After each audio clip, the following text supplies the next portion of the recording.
Facebook Live for our videos, but this is the first time we are doing it with Hangouts on air.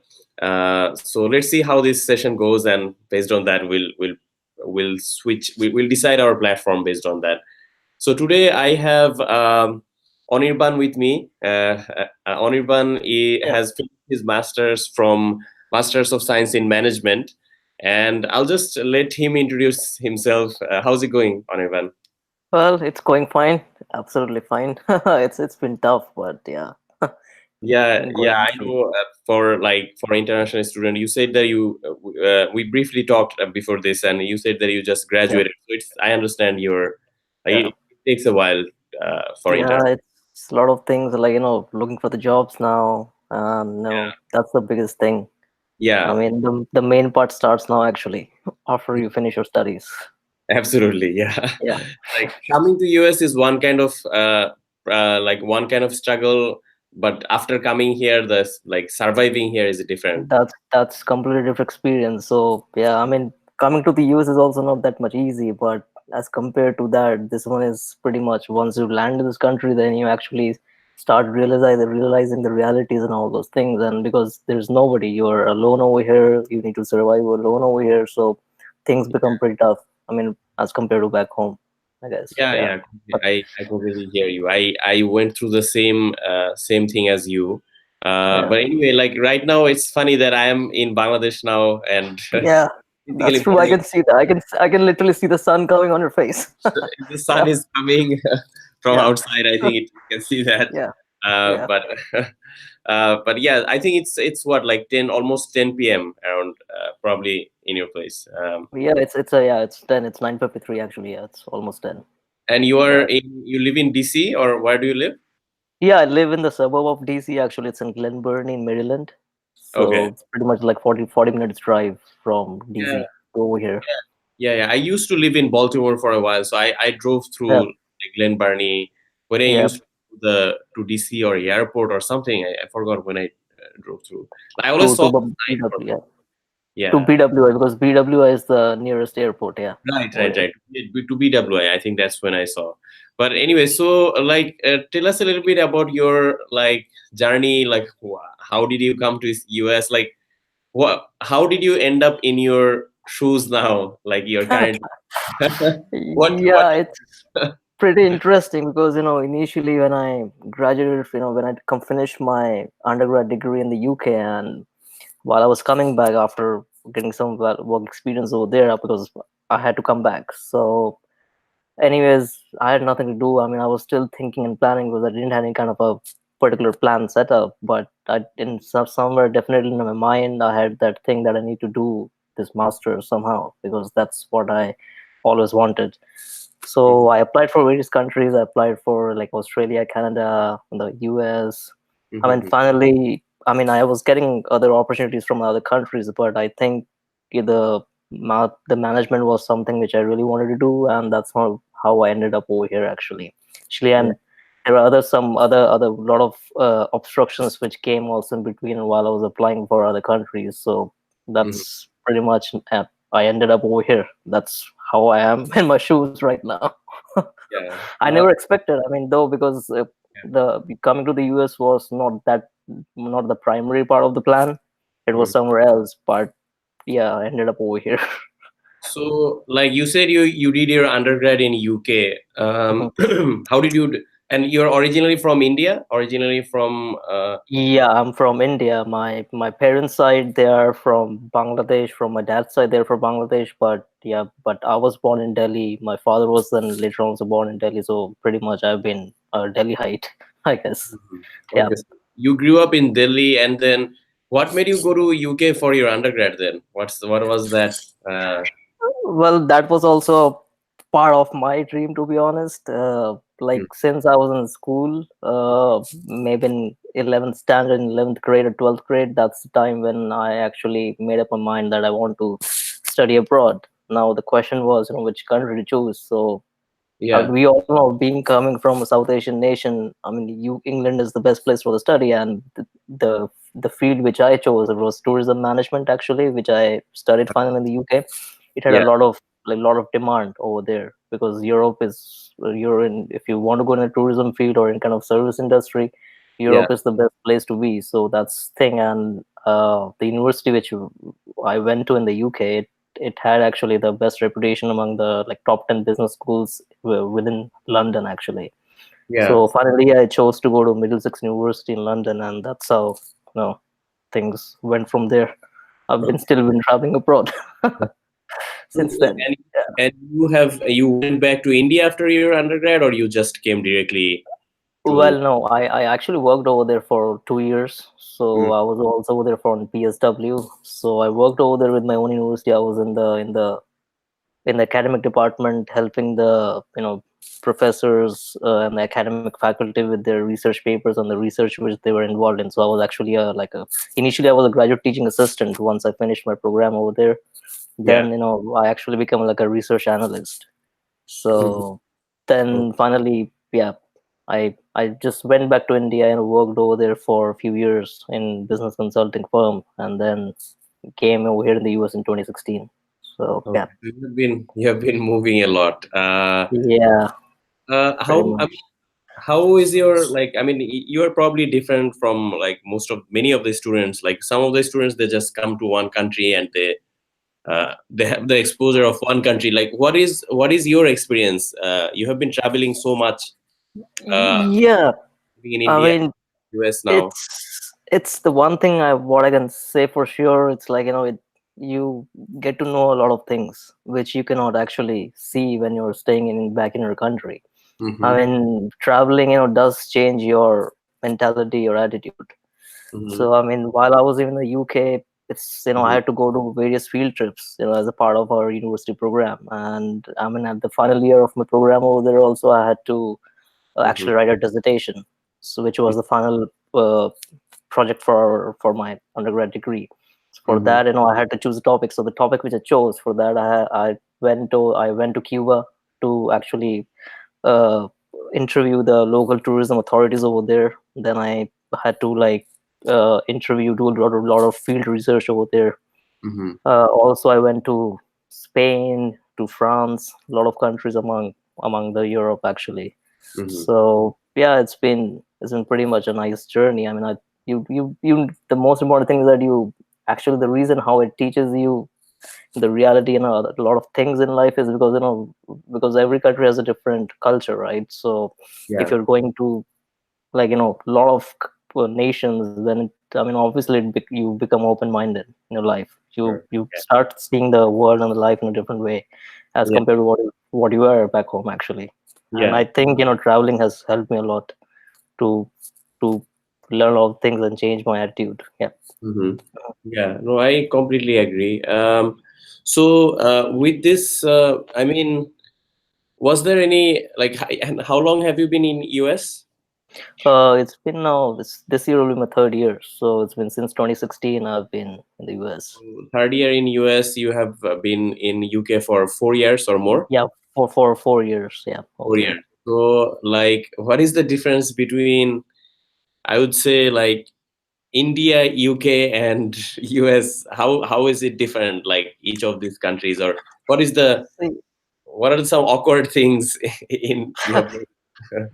yeah, I would say, see, it's nothing. I mean, yeah, there are pretty much a lot of things which are awkward, which are even good. I mean, the thing is that because all these three countries, no matter it's India, UK, or US, they're all like geographically located in a different region, Right. right? So every country has its positive and negative sides, I would Mm-hmm. say. I mean, Mm-hmm. there are a lot of things. For example, I mean, in the UK, there's a good, what do you call, good healthcare system. For example, I mean, UK and the Europe, rest of the Europe is a social welfare country. To be honest, Mm-hmm. I mean, if you compare that with the US, where Mm-hmm. we all know, right, how the health system Yeah. works. US, yeah, So so sucks. Yeah. so so there are different things. I mean, in the UK, I would say it's more like a conservative culture as compared to what people you can see in America. They're like more liberal and more open, right? I Mm-hmm. mean, same if you go to India. In India, it's a lot of things are more different. Like over here, there are certain things which we cannot do, but in India, you can freely do it. I Yeah. mean, Like what? that's so. I mean, that's what I'm saying. Like there are different, like there are advantages and disadvantages, to all of these three countries. You cannot say like so what one particular country is better or worse. I Yeah. mean, I, it's hmm. so yeah, that's pretty Yeah. much. Yeah. It's not about worse or best, but it's kind of fun to hear people's perspective on things, because that is like everyone goes through those things, but everyone's analysis is different. Yeah, Although they go to the yeah, different. Yeah. that's true. That's certainly. I mean, yeah, there are a lot of people. I know personally a lot of people who don't even like India. If they would have been in place of me right now, they would have been like criticizing about India. So, I mean, Oh. depends upon what like different mindset. We all have different point of views. At Hmm. the end of the day, I mean, Yeah. No, and that's true. so yeah, No. That's a valid thing. That yeah, basically, even I have seen Bangladeshis who basically live in US, but they sometimes some people just look at the negative things. Also, a lot of people just looks at the negative things of wherever they stay, and yeah, complains a lot. But as you like, some chooses to see what are the good things in it. Some chooses to see both. It's an yeah. interesting it's an interesting way to look at yourself as well. But as you were saying in your previous point, is that if you travel a lot, the best thing happens is that it changes you, and you also know yourself a little bit more. Yep, that's correct. Exactly. That's how it is. You gives you the thing is that when we are in our country, we don't get that kind of, I would say, independence or that kind of access to opportunities, right? Right. So when you're coming abroad, especially in the Western countries, a lot Mhm. of things open up for you. So Yeah. you automatically learn how to do the things, I Yeah. guess. Great. So when you came to US, like, was there anyone who kind of helped you, or like in the process, or you did everything by yourself? I did everything by myself, actually. I'd never been through any kind of consultants, as you might be speaking about, right? So it's everything. It's pretty. I mean, I know. The thing is, Hmm. the procedure for the US, if you're applying for universities over here, it's a little bit tricky as compared to if you go to the other countries, maybe UK or Australia, right?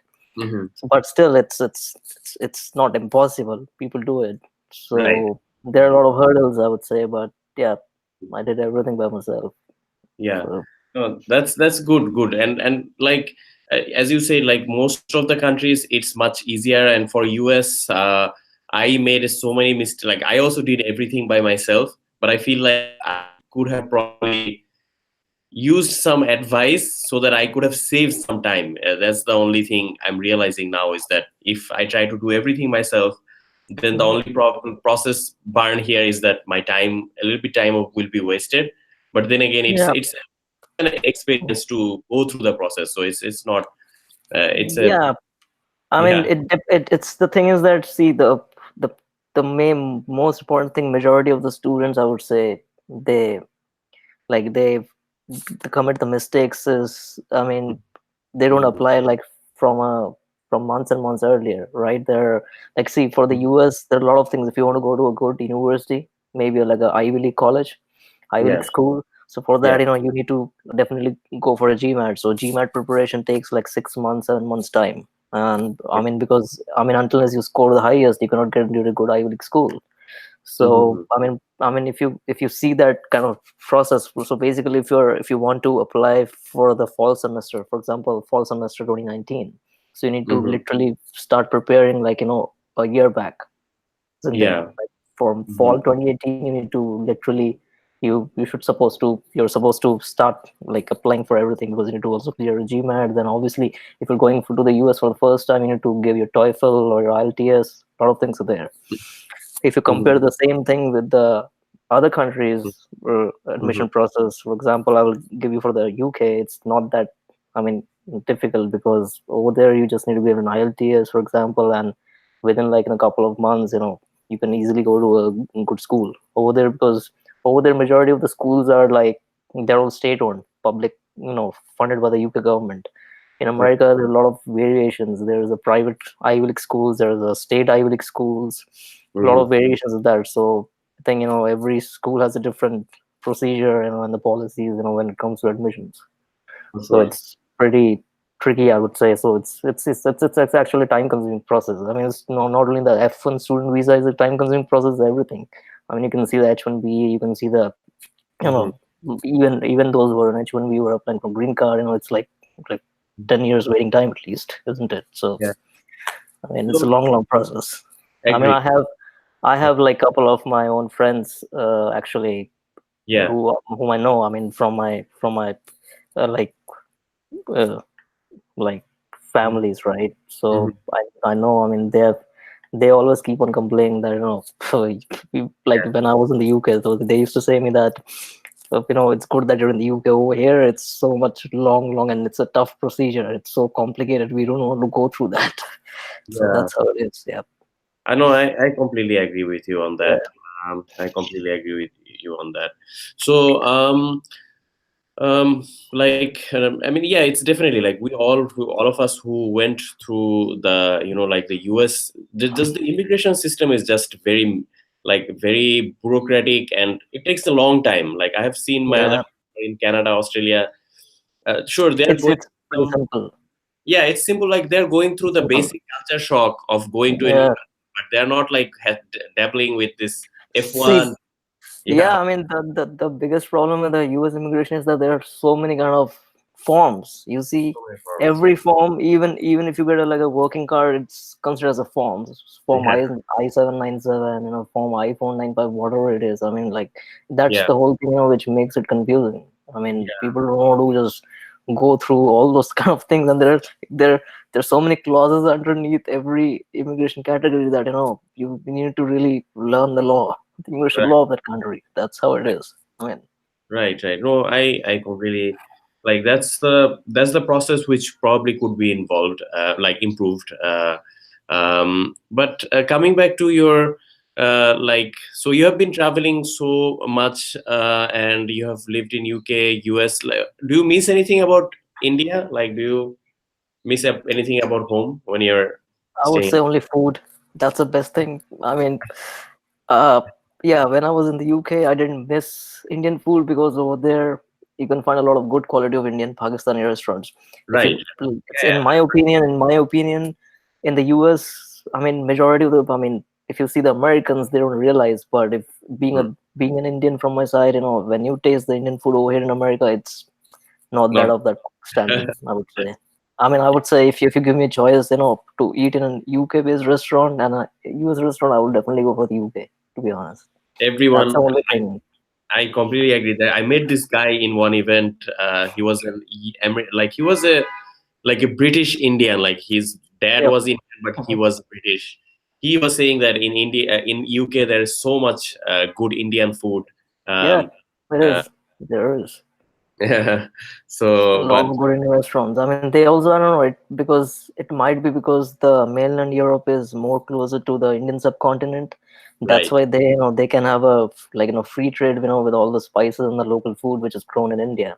right, But in right. America, because it's a big difference. I mean, obviously the shipping costs are more higher, I would say, for the businesses. Shipping That's why they costs have to. also like in UK is just in general like probably Indians started going to UK earlier than US. US is Yep, yep, much younger. that's true. Uh, Exactly. Mhm. so, but and I mean, I mean, everyone. I mean, maybe you can try going to New York. They have some good food. Like I'm sure that in DC Yeah, there's good Indian restaurants too. But yeah, I yeah, went. Yeah, I mean, like even last year I was in the New York, and when I went to New York, I had like a couple of Indian restaurants in what do you call, near, I forgot those names, but they're like, there was some kind of restaurant near Brooklyn Bridge. I don't know, while when you come down the stairs of the Brooklyn Bridge, when you when you go straight and take a left, there's kind of Indian restaurant over there. I forgot the name, but it uh-huh. was it was fine, I would say. Oh. Yeah, probably I might have to visit to UK someday and taste the Indian. Yeah, you should actually. I mean, if you taste the Indian food in the UK and then come again, you won't like the Indian food in the US. Yeah, I can Yeah. imagine.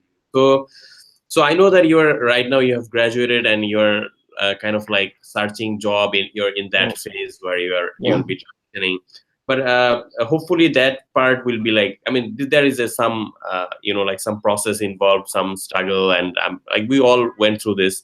But what's your long term uh, like idea? Do you want to stay in US, or like how do you see Yeah, I uh, mean that's one of the things. Yeah, because I do want to do something over here, I would say.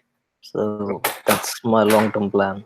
and Yeah. what's your like suppose your immigration problems were resolved, you got H1 green card, what would you do with after you have all this in US? What do you do like career wise? Oh, Like what's your dream? well, Not career wise, overall. Like how is your dream 10 years future look like? well, it's hard to say, but obviously I want to like ach- do something, like achieve something. In my own field in business.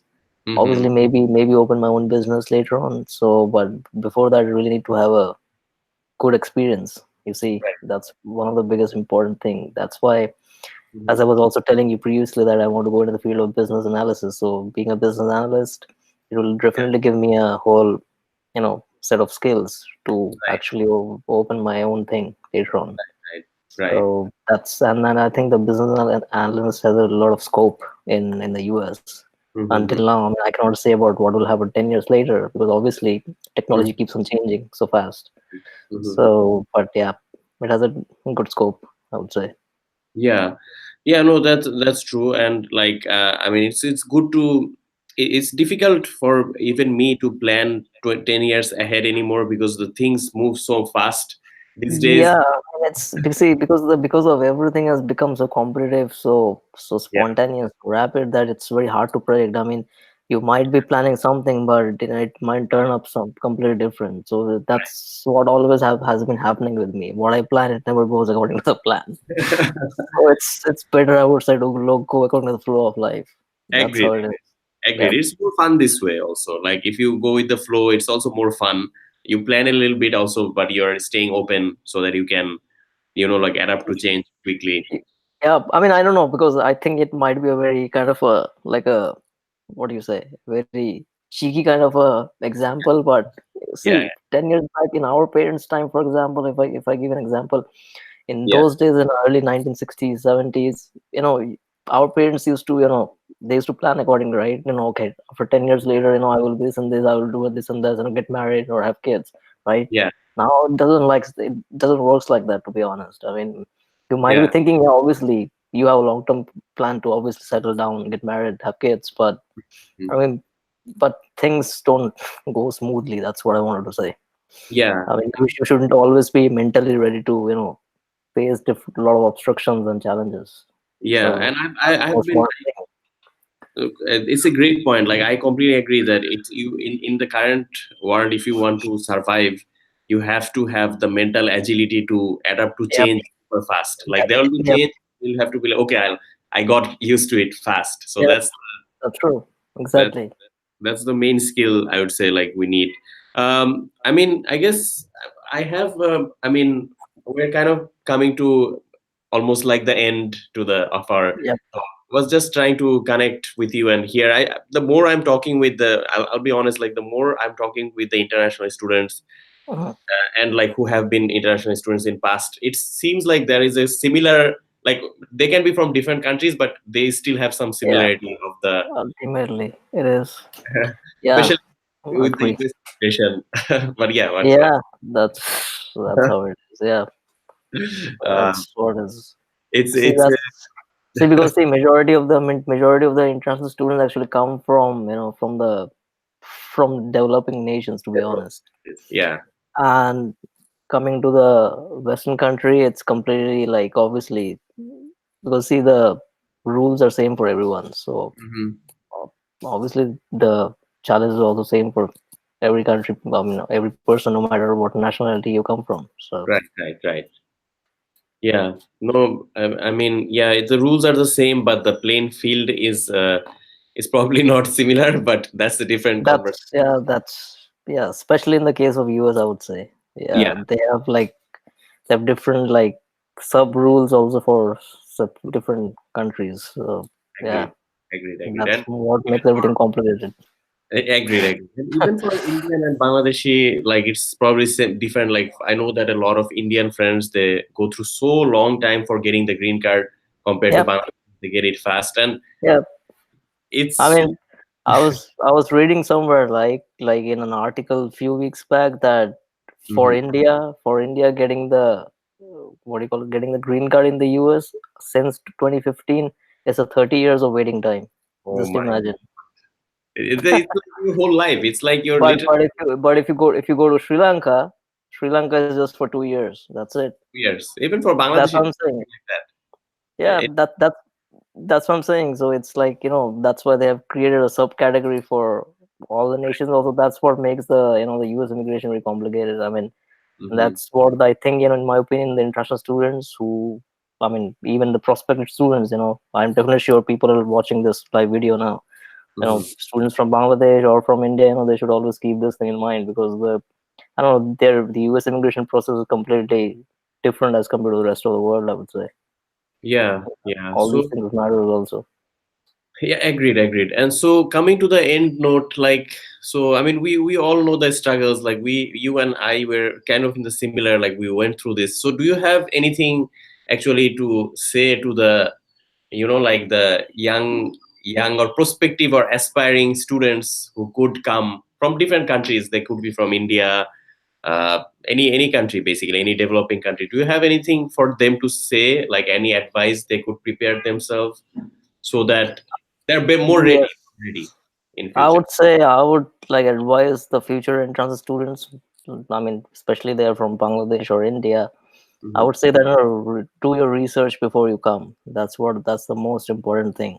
Hmm. I mean, it see, I've observed in my own case as well as in the other students also that Hmm. majority of the students, because of this crazy hype we have in our countries about going abroad, studying abroad, Hmm. it's I mean, it's a kind of a, to be honest with you, like the students live in a fantasy world.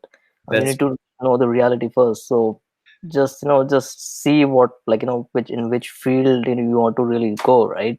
For Hmm. example, in the US, it's good for those students, who really they are good at IT and other engineering kind of field. So Hmm. if you really want to go into a technical field or in kind of a technology, I would say those students should always focus for the US, these Yeah, countries.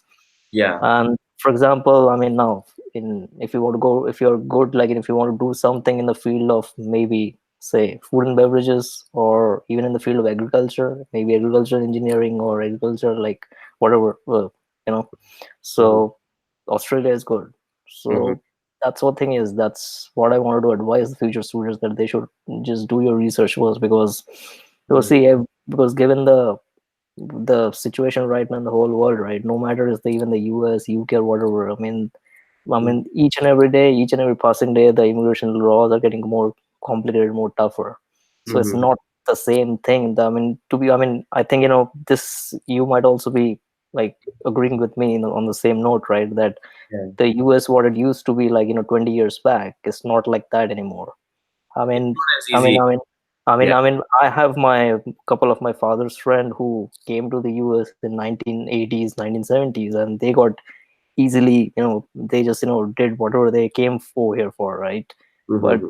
it's not the case anymore. I mean, even if you want to do something, and whatever you have planned for, it might not be, turning out that way because of these immigration laws and policies. That's the ultimate obstacle.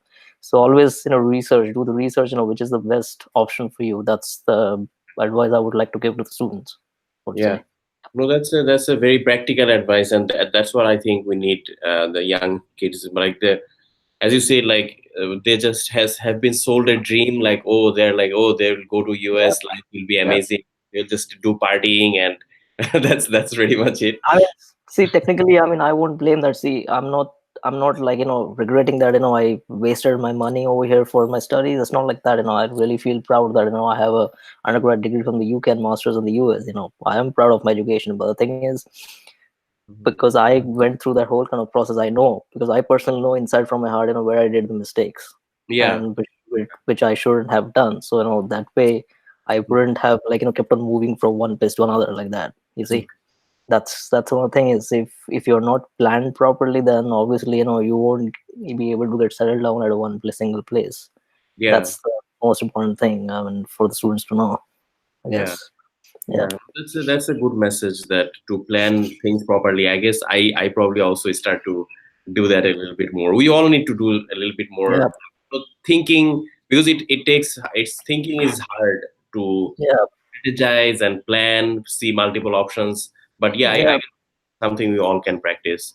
But I guess for today, I mean, that's all. I just wanted Yeah. to have a little bit of like hear your story a little bit, and Yeah. then hopefully like we'll definitely be in touch. But Yep. yeah, thanks a lot for sharing your story. Yep. You're welcome. Yeah. Sam. So I'll just stop the I just